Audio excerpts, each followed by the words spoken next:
Move to the next question now from Ariel Metropolis. Thank you, Adam.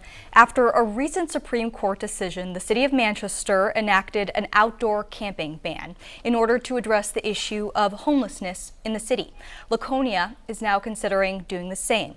Senator Ayotte, is this an appropriate way to handle this crisis? And if camping is banned and there's not enough shelter space, should the state be stepping up to help? I actually think these camping ordinances are appropriate. Just look at what happened in Manchester under Joyce Craig's failed leadership.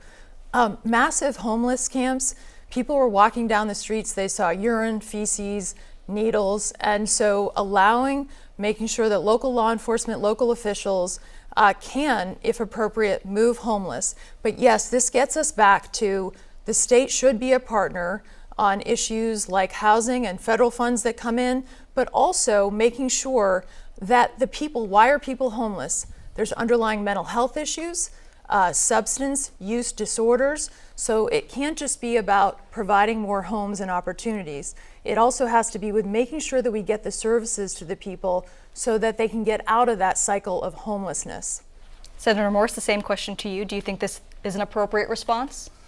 Well, when I started running for governor, the first thing I did was go out and start to meet with church leaders, because I saw an opportunity here for New Hampshire to say homelessness isn't acceptable. And that's really what we have to do. When I met with these leaders, I said, you need to join in with the state because government isn't the answer to everything. And we need to do things like what's happening here in Manchester.